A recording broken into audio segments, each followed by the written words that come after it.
The series spotlights the world's greatest artists of color and reflects on how their complexion affected their journey to success. The conversation continues in season 2 of the award-winning series Inside the Black Box. Let's welcome Emmy Award-winning actor Joe Morton and celebrity acting coach and casting director Tracy Moore. Great to be with you. Hey, let's start with Joe. What has been the response to the series so far from those in the entertainment industry as well as the public?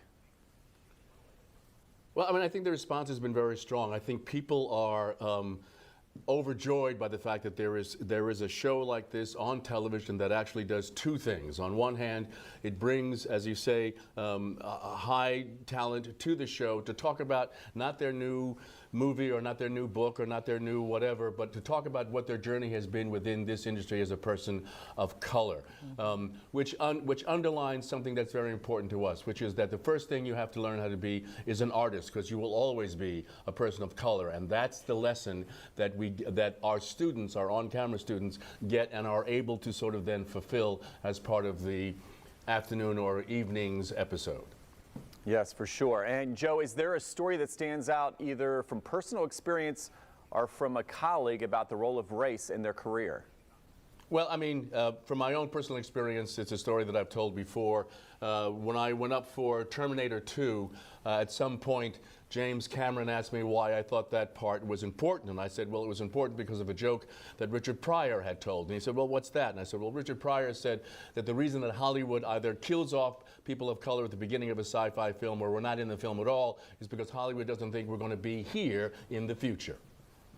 Okay. And this is something I think, I mean, that's a humorous way of talking about the kinds of things that a lot of certainly people who are my peers have gone through as they were coming up through their careers. And even still, I mean, you know, I've talked to some of our students in the class, and one young man talked about the fact that, you know, he was always being used in terms of a young man of color in ways that were making him enormously uncomfortable. The problem he was having was, yes, it makes him uncomfortable, but he still needed to make $1 so he could pay his rent. And how do you make those kinds of choices? How do you choose between what's going to hurt you, hurt your soul, and yet pay for your apartment? So it's those kinds of conflicts that we try to deal with and help them understand in the course of the show.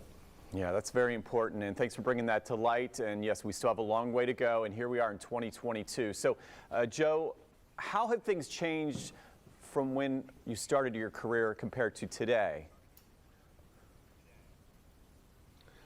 Well, you know what they always say, you know, as much as things change, things stay the same. So that on one hand, yes, there are far more opportunities for people of color out there today than there were certainly when I started. But at the same time, as Tracy, I'm sure, will tell you, is that, you know, having the opportunity to greenlight something, to produce something, to be sort of the leader of the pack, if you will, is still an area that we need to fulfill. Okay, thank you so much, Joe. And let's get Tracy involved in the conversation. Tracy, as a casting director, how have you been able to make a difference what you're doing here? What's the big thing that stands out to you? When I was at MTV in 1987, 88, most of the actors or comedians that I was bringing in were white. And what I used to do was bring choices, because I thought as a casting director I would bring in the people that the director wanted, but I would also sneak in other options, and those options would be people of color. I brought Dave Chappelle up to MTV. They weren't interested, but then 2 years later, they begged me to get him back, but he was gone. So I think that what I have done my whole career is approach the material in terms of the breakdown, what they're specifically looking for the actor.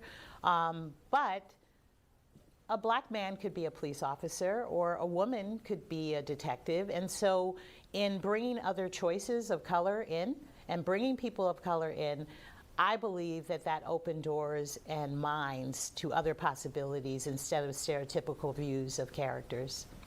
Wonderful, yes. And Tracy, what do you hope the audience is getting from this series and the discussion about race in the entertainment industry?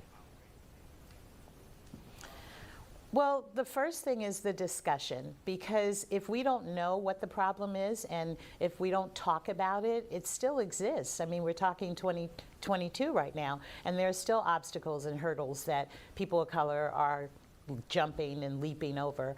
But the positive is that we can create a change, and I believe both Joe and I are very passionate about actors, you know, and especially Joe. Like, I remember when going back to the sizzle reel that we did, and I was watching Joe give constructive criticism.